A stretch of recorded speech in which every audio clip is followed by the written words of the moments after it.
오늘은 로마서 13장 1절부터 7절 말씀을 가지고 진짜 예수쟁이라는 제목으로 말씀의 은혜를 나누려고 합니다.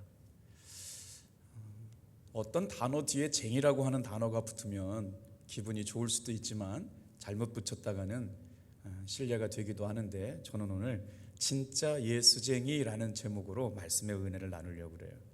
그래서 사전을 찾아보니까 쟁이라고 하는 단어에 어떤 의미가 붙어 있냐면, 어떤 특징이나 바탕을 가진 사람을 말할 때 쟁이라고 하는 단어를 썼대요.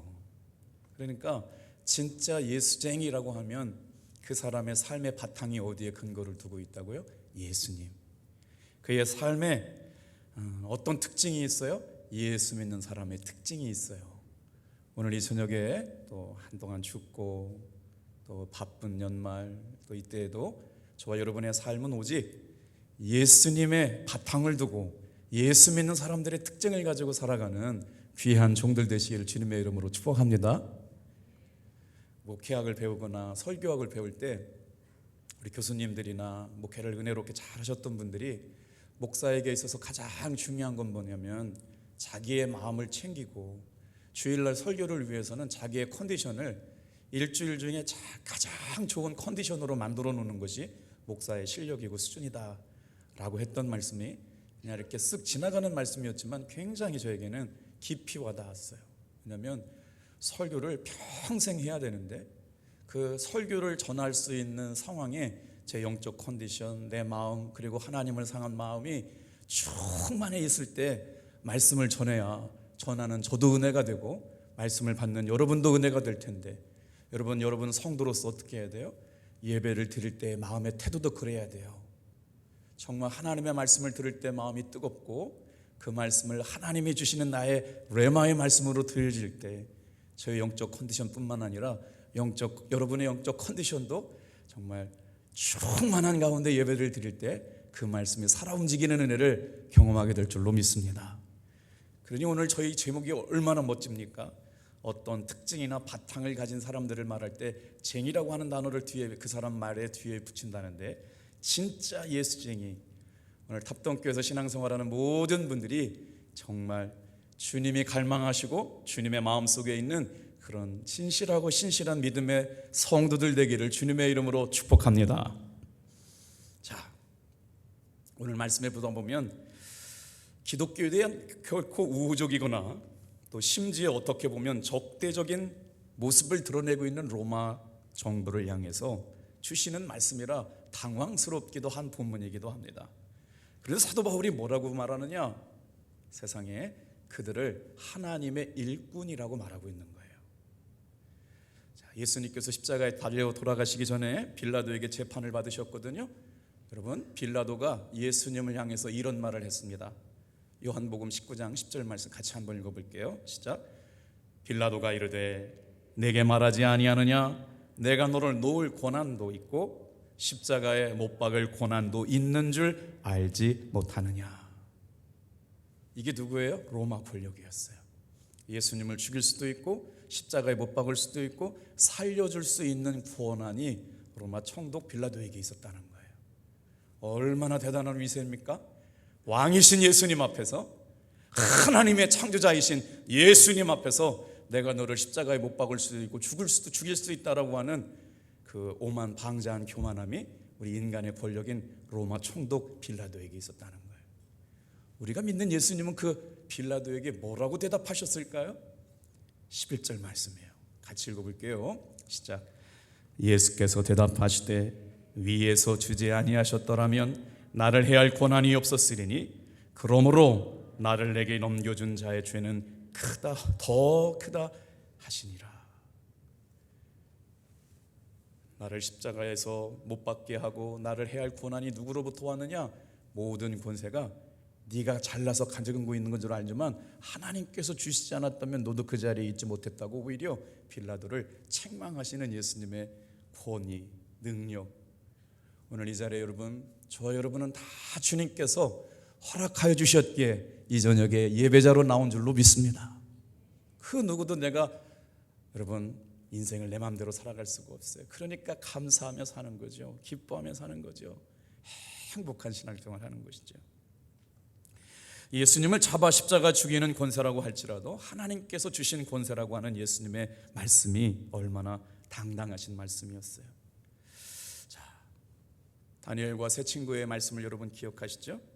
바벨론의 느부갓네살 왕이 금신상을 만들어 놓고 거기에 절하지 않는 사람은 조서를 내려가지고 풀무불에 던져버리라고 엄중하게 경고를 했습니다. 그런데 다니엘의 세 친구는 뭐 했어요? 다 같이 한번 따라해 볼까요? 뜻을 정한 사람들, 하나님께만 예배하기로, 하나님의 말씀에만 순종하며 살기로 뜻을 정한 사람들이었어요. 저는 지금 사실 2023년에 가 있어요. 1월달, 2월달, 3월달, 4월달, 5월달, 6월달 2023년에 목회 계획을 세우느라고 이번이 첫째 주인지 둘째 주인지 헷갈렸어요. 그러니까 알고 보니까 첫째 주였더라고요.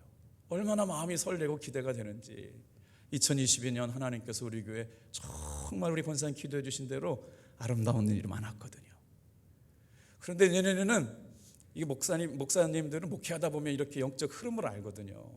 분위기가 이렇게 자꾸 침체되는 분위기가 있는 교회가 있는가 하면 교회가 자꾸 좋아지고 밝아지는 교회가 있는데, 우리 교회 여러분은 어떠신지 모르겠지만 저는 앞으로 우리 교회는 좋아지고 더 좋아질 줄로 믿습니다. 조금만 아멘 소리가 더 크면 빨리 더 좋아질 것 같아요. 좋아지고 더 좋아질 줄로 믿습니다. 진짜 그래요. 근데 항상 우리 어른 목사님들이 했거든요. 교회는 영적 분위기가 있다. 목회자는 영적 흐름만 타면 된다. 어느 교회는 있죠, 자꾸 사람들이 떠나고 이사가고 싸우고 그런 분위기가 있는 교회가 있는가 하면 어느 교회는 계속 교회 안에 좋은 일이 일어나요. 행복한 일이 일어나요. 즐거운 일이 일어나요. 막 서로 격려하고 축복해주는 일이 일어나요. 이상하게 우리 탑동교회 2022년에는 그런 일들이 많았을 뿐만 아니라 더 많아지게 될 줄로 믿습니다, 여러분. 그래서 교회는 항상, 교회 리더들은 영적 분위기를 민감하게 감지하고 하나님이 기뻐하시는 곳으로 우리 교회가 흘러가고 있는지를 눈여겨봐야 합니다. 자, 예수님께서 그렇게 믿음을 가지고 살았던 여러분, 다니엘의 세 친구처럼 담대하게 믿음을 지키면서도 하나님 앞에 불순종하지 않기 위하여 어떻게 했어요? 순교의 제물이 되겠다고 풀무불에 던져버렸어요. 그런데 그들은 원래 왕을 모욕하거나 왕을 비방한 사람들도 아니었습니다. 오로지 자기 믿음 지키려고 절하지 않은 것 때문에 처벌을 받게 되었음에도 불구하고 그들은 하나님께서 살리셔서 놀랍게 하나님의 영광을 드러내는 사람들이 되었다는 것이죠. 초대교회 수많은 그리스도인은 로마 황제 앞에, 로마 황제를 신으로 숭배하라고 하는 명령 앞에 어떻게 하면 살아났다는 말씀 들어보셨죠? 로마 황제가 신이라고 하는 것 한 번만 얘기하면 그들을 살려주겠다고 했는데, AD 313년에 로마가 기독교화 되어졌을 때 1세기 기독교에서 3세기 기독교를 연구한 사람들이 하나같이 내놓은 이야기가 있습니다. 황제 주변에 예수 믿는 사람들이 있었다는 거예요. 복음이 막 확산되니까, 세상이 감당할 수 없는 사람들이 되니까 톱질을 당해도 칼에 맞고 위험에 처해도 그들은 예수의 복음을 위해서 죽음을 감당하기에 놀랍게, 초대교회가 AD 313년쯤 기독교가 공인될 때는요, 예수 믿는 사람들이 황제 측근에 많았다는 거예요. 황제가 충격을 받을 수가 없었죠. 그래서 물었다는 거예요. 권력을 선택할 거냐, 예수를 선택할 거냐. 선택해라 그러면 자신의 부하들이, 제자들이 다, 관리들이 예수 믿는 걸 포기하고 권력을 선택할 줄 알았는데 이게 웬일입니까? 다 권력을 포기하고 예수의 복음을 선택하는 걸 보고 그들을 다 죽일 수가 없어서 로마가 기독교화 됐다라고 하는 얘기가 있어요. 초대교회 신앙인들은 어때요? 여러분, 일본의 강점기에 있을 때 우리나라에 곳곳에 신사 참배를 하라고 하는 신사들이 세워졌어요. 정말 치욕스럽고 부끄럽게 조상들이 물려준 이름들을 창씨 개명해가지고 일본식 이름을 불리며 살아가야 돼요. 그러니 나라의 민족과 정신과 말과 글과 이름까지 잃어버린 그 비참한 속에서도 창씨 개명을 거부하고 정말 믿음으로 살아갔던 우리 감리교 교인들 뿐만 아니라 일본에 정했던 신앙의 순교자들이 얼마나 많이 있었는가요? 결국 그들은 일본의 천황을 신으로 숭배하라고 하는 요구를 거절하다가 순교를 당하고 죽임을 당하게 된, 다 같이 한번 따라합시다. 진짜 예수 믿는 사람들이 있었다. 오늘 제 갈망은 말이에요. 주님, 오늘 이 예배 드리는 사람 가운데 진짜 예수 믿는 사람의 모습이 우리 교회 안에도 넘쳐나게 보게 되기를 축복합니다. 그런 기대가 있어요. 어떻게 해요? 다 같이 한번 따라합시다. 나는 죽고 내 안에 사시는 예수의 생명으로 사는 사람들. 자, 에베소서 2장 5절 6절에 그런 모습이 등장해요. 말씀을 통해서 한번 은혜 받아볼까요? 시작.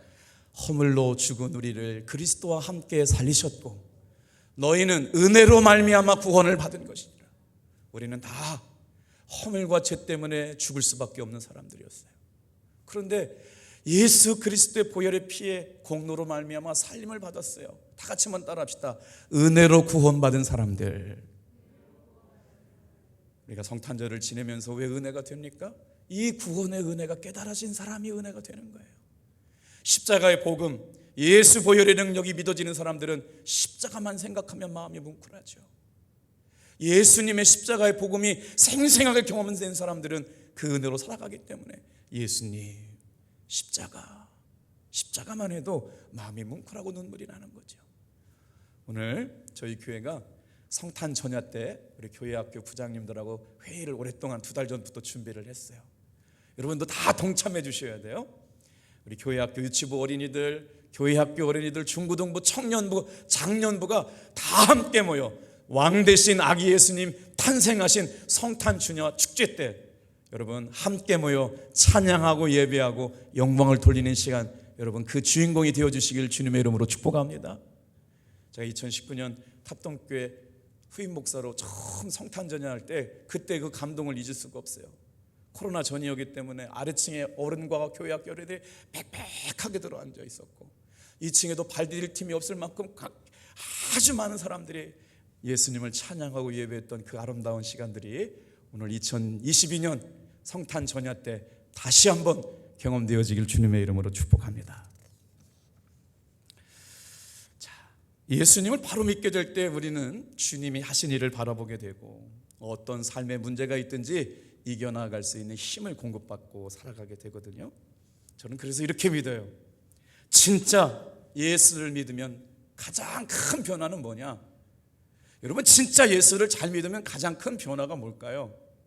저는 다른 사람의 변화가 아니고 예수 믿은 나의 삶의 변화라고 믿습니다. 두려워하고 염려하고 불안해하고 아무것도 못하던 내가 꿈꾸게 되고 하나님이 도와주시면 될 수 있다고 믿고, 그리고 정말 하나님을 의지하면서 한 발짝 한 발짝 삶의 가능성을 바라보고 주님의 일하심을 바라보고 살아가는, 예수 믿는 좋은 것 중에 제일 좋은 건 내가 변했다는 거 아닐까요? 다른 사람이 변한 거 중요하지만 정말 중요한 건 예수 믿고 내가 변한 거 아닙니까? 그런데 오늘 이 저녁에도 예수님의 말씀이 심령에 심겨져서 더 많이 변하고 더 좋아지고 더 뜨겁게 주님을 사랑할 수만 있다면 얼마나 좋을까요? 예수 믿고 가장 좋은 건 내가 변했다는 거죠. 그랬더니 가정이 변하고 교회가 변하고 학교가 변하고 우리 지역사회가 변하고 얼마나 아름다운 일들이 일어나는지 몰라요. 당신 안에서 예수 잘 믿는 사람들로 소문난 사람들을 꼽으라면 우리 답동교회 성도들의 이름이 가장 먼저 불려지기를 주님의 이름으로 축복합니다.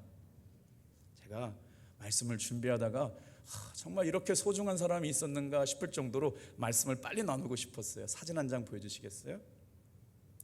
만약에 저분이 일찍 태어났더라면 우리 대한민국의 역사는 바뀌었을 겁니다. 역사는 가정이 허락되지 않아요. 역사를 연구하는 사람들에게 만약 if라고 하는 건 허락되지 않습니다. 역사는 흘러왔기 때문이죠. 그런데 만약 저분이 조금만 더 일찍 태어났더라면 대한민국의 역사는 어떻게 바뀌었을지 모르겠어요. 우리 대한민국의 마지막 왕이었던 고종 황제 대신 왕이 될 수 있었던 분이 저 왕손이었어요. 다시 한번 보여주세요. 이름이 뭐였냐면요, 이재형 대감입니다. 이분이 26살 되던 때에 경상도 풍기 군수로 발령을 받게 됐어요. 근데 그때 어떤 일이 일어나냐면 일본에 의해서 우리나라 외국권이 박탈되는 을사보호조약이 체결되었어요. 나라의 운명은 기울어가기 시작했고 그 정말 힘없는 나라에 통탄하며 왕손의 특혜를 다 포기하고 평민이 되어 살기를 다짐하고 자기가 가지고 있던 모든 재산을 아내에게 물려주고 방랑길에 떠났습니다. 그런데 1904년 선영의 성묘를 하러 가다가 말을 타고 이렇게 그 선영까지 가야 됐기 때문에 마부를 한 명 구했는데, 다 같이 한번 기억해 주세요. 엄귀현이라고 하는 마부를 채용해 가지고 조상 선영의 말을 타고 이제 성묘를 가고 있었던 때 일어난 사건이었어요.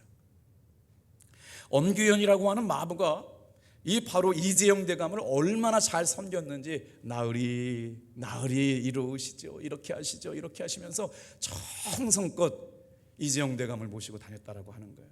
그런데 어느 날, 이게 사람이 며칠 같이 여행하다 보면 친해지잖아요. 밥도 같이 먹을 거 뭐 하다 보니까 친해져 가지고 그 타이밍을 놓치지 않고 엄귀현이라고 하는 마부가 이재영 대감에게 이렇게 말했답니다.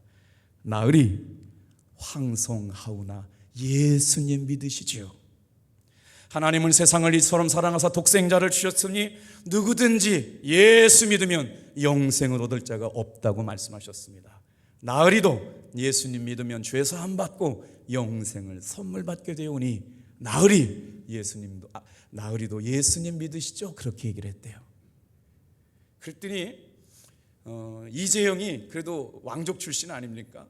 그렇게 담대하게 말하고 있는 엄귀현의 태도가 너무 건방지고 당돌해가지고 괘씸죄에 빠져가지고, 건방진 소리 하지 마라, 너는 이놈아 말이나 똑바로 몰아, 이렇게 했대요. 근데 사실 이재영 대감보다 엄귀현이라는 사람이 나이가 더 많았어요. 그런데 이제 왕족의 신분이니까 명령을 한 거죠. 너는 헛소리 하지 말고 말이나 잘 몰아라 그랬다는 거예요. 그런데 되게 당돌한 마부꾼의 얘기에 적잖이 충격을 받았대요. 얼마나 확실하면, 얼마나 소신에 차 있으면 이렇게 왕족을 향해서도 진정하게 용기를 내어서 나으리 예수 믿으시지요? 라고 말할 수 있는 확신에 차 있는가. 그래서 이렇게 물었대요. 야 이놈아, 네가 그렇게 예수를 믿으면 마부가 양반이라도 된다고 하더냐? 이렇게 물었다는 거예요. 그랬더니 이 마부가 뭐라고 얘기했냐면, 나으리, 예수 믿는 도리는 그와 같지 않습니다. 예수를 믿는 것은 제가 마부의 역할을 잘 감당하려고 예수를 믿는 것이지, 저 같은 마부가 양반 되기 위해서 예수 믿는 게 아닙니다. 이렇게 대답을 했다는 거예요. 만약에 나으리께서 오늘 예수님을 믿으면 제가 나으리의 평생 마부꾼이 되어 살겠습니다. 그랬다는 거예요. 너무 당돌하고 확신에 찬 마부꾼의 이야기를 통해서 기독교가 그렇게 좋으냐? 그랬대요. 이제 방랑 생활을 마친 이재영이 오랜만에 집에 돌아왔더니 부인 정씨가 세상에 남겨준 재산 가지고 큰 부자가 되었는데, 집에 돌아와 보니까 이 부인 정씨가 여러분 먼저 예수님을 믿고 숭동교회 교인이 되었다랍니다. 그리고 나서 숭동교회에서 부흥사경회가 열렸는데 부인 정씨를 따라서 여러분 부흥회가 갔는데 세상에 깜짝 놀랐다는 거예요. 숭동교회를 가서 자신이 데리고 성묘를 갔다 왔던 마부 엄귀현이가 그 교회를 다니고 있었는데, 세상에 그는 이미 교회의 영수 역할을 감당했다는 거죠. 오늘 말로 말하면 장로에 해당하는데요. 손수 교회를 짓고 교회를 내 집처럼 섬기고 돌보며 성도들을 위해서 희생과 수고를 마다하지 않으면서 진짜 예수 믿는 사람의 모델을 보이면서 섬김의 종이 되어 있더라고 하는 거예요. 그래서 이재영이라고 하는 사람이 너무 큰 감동을 받고 이렇게 얘기했대요. 내가 교회 밖에서는 왕손이지만 교회 안에서는 그리스도 안에서 위아래가 없고 다 한 형제이니까 내가 엄영수 형님을 끝까지 형님으로 모시겠습니다 라고 예의를 갖췄다는 거예요. 이렇게 여러분, 우리 대한민국의 기독교가 전수가 되고 왕손으로서 처음 예수를 믿은 사람이 누구냐? 이재영 대감이었는데, 이 이재영 왕손은 어떻게 되었냐면 1914년 승동교회의 장로가 되었고 1918년에 평양신학교에 입학을 했고 남대문 교회 2대 담임 목사가 됐을 뿐만 아니라 마지막에는 승동교회 담임 목사님이 되었대요. 그러니 이게 1918년 일이니까 벌써 우리 교회 안에, 우리 초대 교회, 우리 감리교, 우리 개신교 역사 속에 왕손이 목사님이 되는 이야기들이 일어나게 되었다. 그런데 누구 때문이었을까요? 그 마부라고 하는 사람, 엄귀연이가 진짜 예수 믿는 사람이었기 때문에 왕족을 전도하게 된 거죠. 오늘 우리는 예수님을 믿는 것, 신앙생활을 하는 것, 교회에서 예배를 드리고 말씀을 듣는 것을 정말 귀하게 여기지 않고 오고 갈 때가 있습니다. 그런데 여러분, 한 사람의 마부에 불과했던 엄영수가 정말 엄귀연이가 정말 진짜 예수 믿는 사람이었기 때문에 하나님 앞에 왕족을 전도하고 그를 목사 만들었던 놀라운 역사가 일어났던 것처럼 오늘도 저와 여러분의 삶이 다 같이 한번 따라해 볼까요? 진짜 예수 믿는 사람 되어서 세상의 빛이 되어야 한다. 이렇게 만나보면 두 부류의 사람이 있는 것 같아요. 제가 또 인천 지방에 집회를 갔다 보니까 목사님들도 다 그렇게 부정적이시더라고요. 교회가 어렵고 부흥이 안 되고 정말 교회가 큰일 났고 대사회적인 신뢰도가 15% 18% 할 만큼 이제는 신뢰가 떨어졌다고. 그런데 여러분, 저는 그렇게 생각하지 않아요. 지금 이 자리에 나와 있는 예수 믿는 사람들만이라도 진짜 예수 믿는 사람처럼 살게 될 때 다시 한번 하나님께서는 기회를 주실 줄로 믿습니다. 우리가 빛이 되는 거예요. 우리가 진짜 그리스도인의 삶이 되는 거예요.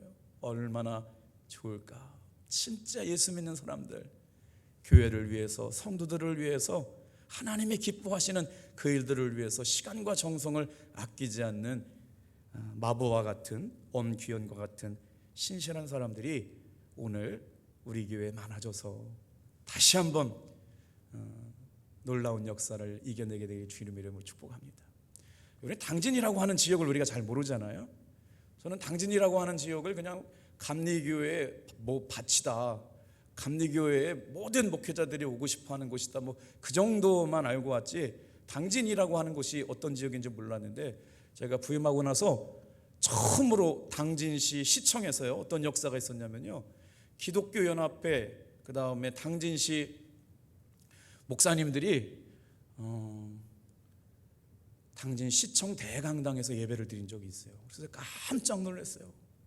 다른 지역에서는 시청 안에서 기독교 행사를 한다라고 하는 게 허락이 될까 싶을 정도였는데, 여기는 시청에서 시장님들과 시청 공무원들과 예수 믿는 우리 당진의 모든 교회들이 함께 모여가지고 8.15 광복을 기념하는 감사 예배를 드리는 걸 보고 깜짝 놀랐어요. 그래도 아직 당진은 소망이 있다. 여러분, 우리 믿음의 자녀들이 이런 사람들, 진짜 예수 믿는 사람들이 여러분 나왔으면 좋겠다는 생각이 들어요. 자, 사진 하나 보여드릴게요. 윌리엄 윌버포스라고 하는 사람을 여러분 한 번도 잘 들어보시지 못했겠지만, 우리 감리교를 알고 웨슬리 목사님을 알고 웨슬리 목사님의 설교를 통해서 영국 사회가, 그 웨슬리 목사님이 전도하던 데가 어디냐면요, 광산촌 같은 데였어요. 그러다 보니까 18세기 산업화의 주역이었던 사람들, 그리고 흥청망청하는 돈의 흐름이 어디로 흘러가고 있었냐면 국가 산업의 굉장히 큰 부분이 어디로부터 있었냐면요, 영국이 해가 지지 않는다고 할 정도로 다른 나라를 이렇게 침략해가지고 영토를 확장했던 나라잖아요. 그래서 아프리카부터 시작해가지고 노예들을 그렇게 사고 파는 일들이 모든 것들로 영국 사회를 이끌어가는 한 축이었다고 그래요. 1759년에서 1833년 동안에 영국의 정치가로 타락한 영국의 정치 현실을 보면서 하나님 앞에 믿음의 고백을 드렸던 윌리엄 윌버포스라고 하는 사람이 이야기입니다. 그때 찬송가 405장, 지금 좀 바뀌었지만, 영국의 국가가 당신의 사역지다. 웨슬리 목사님 뭐라고 그랬어요? 세계가 우리의 교구다라고 막 말했잖아요.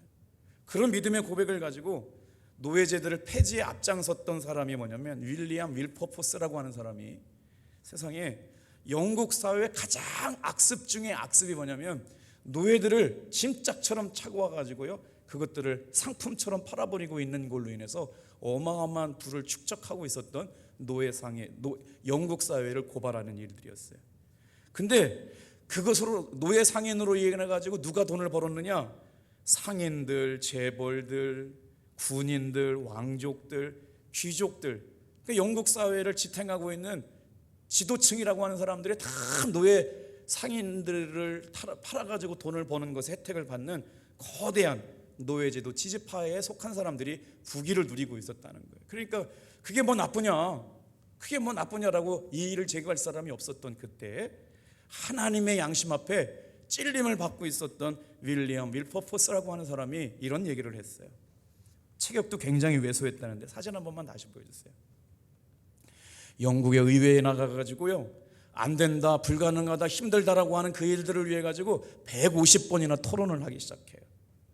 왜소한 체격의 윌퍼포스는 영국이 진정으로 위대한 나라가 되고자 한다면 하나님의 법을 지켜야 하는데 노예제도는 분명 하나님의 분노를 자극하는 것이다.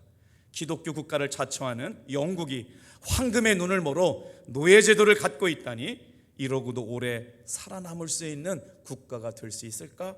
그러면서 정말 사람들이 바꾸려고 하지 않고 기득권을 포기하지 않으려고 했던 노예제도를 폐지하기 위해 가지고요, 세상에 150번이나 토론회를 일궈냈대요. 결국 그는 영국의 노예제도를 포기하는 귀한 주역이 됩니다. 그게 바로 누구냐면 뉴턴 목사님이 이렇게 복음이 뜨거워가지고 405장 나 같은 죄인 살리신 그 찬양을 부를 때 영국 사회에 대단한 부흥운동이 일어났다는 것이죠. 그래서 그가 요즘은 이렇게 불린답니다. 영국의 양심이라고요. 영국의 젊은 의원들, 젊은 국회의원들 3분의 1이 복음을 받아들이고 기독교인이 되었다는 놀라운 사실이 있어요. 제가 최근에 한번 말씀을 드렸잖아요. 우리 대한민국의 장차관들, 국회의원들 중에 50 몇 %까지 예수 믿는 사람들이라고 하는 거예요. 그런데 그분들이 기독교다운 목소리를 내지 못하고 있어요. 하나님이 기뻐하시는 정치를 잘하지 못하고 있어요. 예수 믿는 사람들이 많다라고 하는 게 자랑이 아니라 진짜 세상을 변화시킬 수 있는 믿음 있는 사람들이 되어야 할 줄로 믿습니다. 1절 말씀 다시 한번 읽어볼게요. 같이 읽겠습니다. 시작. 각 사람은 위에 있는 권세들에게 복종하라. 하나님께로부터 나지 않음이 없나니 모든 권세는 다 하나님께서 정하신 바라. 교회는 언제든지 함께 모이는 것은 소홀히 해서는 안 됩니다. 이게 성경의 명령이에요. 코로나 이후에 우리 교회 광풍처럼 벗어 들어오고 있는 편하게 신앙생활하고 싶은 마음들이 우리 성도들에게 참 많은 것 같아요. 그런데 여러분, 성경의 명령을 기억하세요. 언제든지 교회는 함께 모이는 일을 소홀히 하지 않았어요. 정말 살아있는 교회, 건강한 교회는 함께 모여 예배드리는 걸 귀하게 여겼습니다.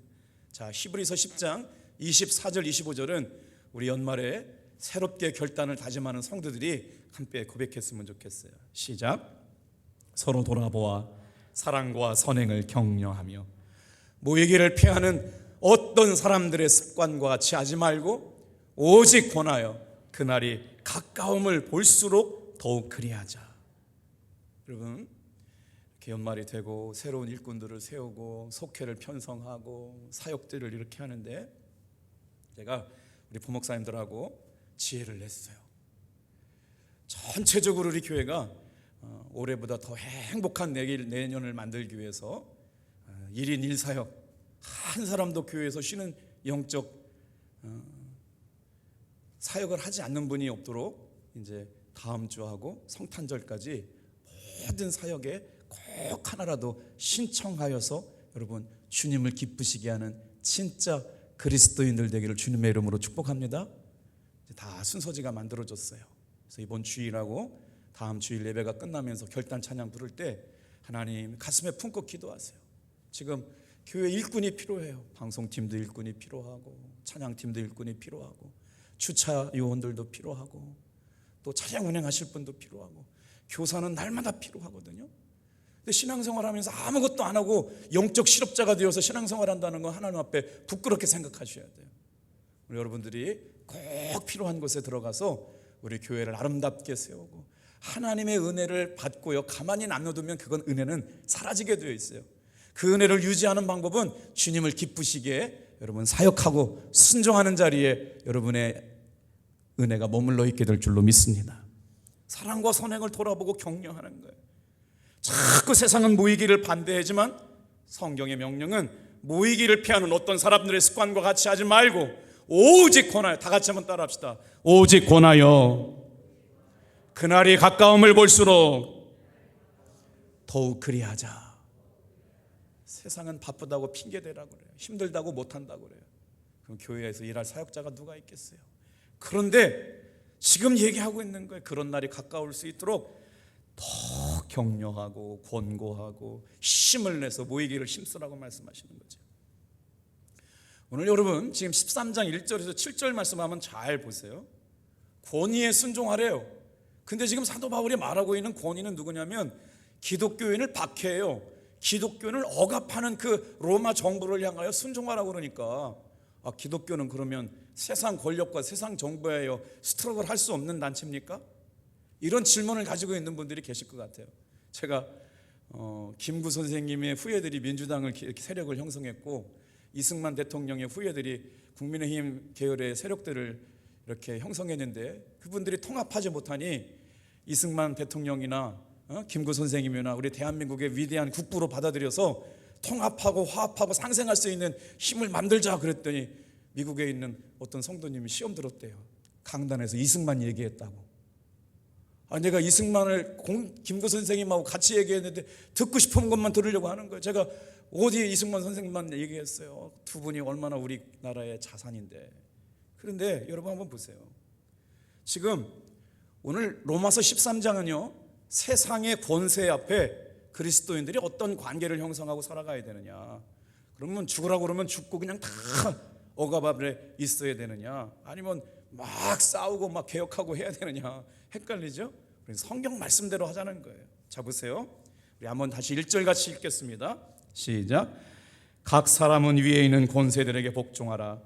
권세는 하나님께로부터 나지 않음이 없나니 모든 권세는 다 하나님께서 정하신 바라. 동의하지 않을 수가 있지만 성경은 왜 그러면 사도 바울이 영적 은혜가 경험해지고 하늘의 비밀한 은혜까지 깨달은 사람이 권위에 복종하라고 하는 걸 몰라서 여기다 성경에 기록해 놨겠어요? 그리고 나서 지금 자기가 제일 많이 박해받고 가고 로마에 가서 순교당하고 있는 사도 바울이 로마 총독이나 로마 권력이 어떤 존재인지 몰라가지고 권위에 순종하라고 그랬겠어요?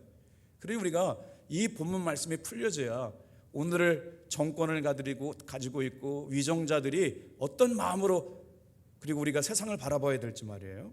여러분 1절, 5절, 7절 사도 바울이 권력에 대해서 뭐라고 표현했느냐, 여러분 한번 밑줄을 쳐보세요. 여러분 한번 찾아보세요. 1절 다 읽지 않을까요? 제가 읽을게요. 각 사람은 위에 있는 권세들에게 복종하라. 5절 그러므로 복종하지 아니할 수 없으니 진노 때문에 할 것이 아니라 양심을 따라 할 것이니라. 7절 모든 자에게 줄 것을 주되 조세를 받을 자에게 조세를 바치고 관세를 받을 자에게 관세를 바치고 두려워할 자를 두려워하며 존경할 자를 존경하라. 그런데 세상에 이 말씀해 보니까요 뭐라고 표현됐어요? 자 4절하고요 4절에 사도 바울이 로마 권력을 뭘로 표현했느냐, 다 같이 한번 따라합시다. 그는 하나님의 사역자가 되어. 이 세상에 로마 정부의 권력을 하나님의 사역자라고 표현했네요. 후반절도 한번 볼까요? 곧 하나님의 사역자가 되어 악을 행하는 자에게 진노하심을 따라 보응하는 자라. 그리고 나서 세금을 받을 사람들에게 세금을 바치고 또 조세를 바칠 관세를 바칠 사람들에게 관세를 바치라고 그러는데, 이건 사도 바울이 정신이 나가지 아니하고서는 어떻게 이런 말을 합니까? 그런데 이유가 있어요. 왜 로마 권력을 하나님의 일꾼으로 얘기했는지 여러분 한번 잘 따라보세요. 그 첫 번째 이유, 사도 바울이 마틴 로이드 존스 목사님이 지금 이거를 4가지로 설명을 하고 있거든요. 왜 세상 권력을 인정하라고 얘기하느냐, 하나님이 사용하시는 일꾼이라고 얘기하느냐, 네 가지 이유를 마틴 로이드 존스 목사님이 1절에서 6절까지를 얘기하는데, 첫 번째 이유 다 같이 한번 따라해 볼까요? 모든 권세는 하나님께서 정하시기 때문에. 그래서 2절 보세요. 권세를 거스리는 자는 하나님의 명령을 거스리는 거예요. 그래서 그들의 명령을 거스리는 사람은 심판을 자처한대요. 야, 사도 바울이 어떤 의미 안에서 모든 권세는 다 하나님께서 정하신 바라고 얘기하고 있는 거예요.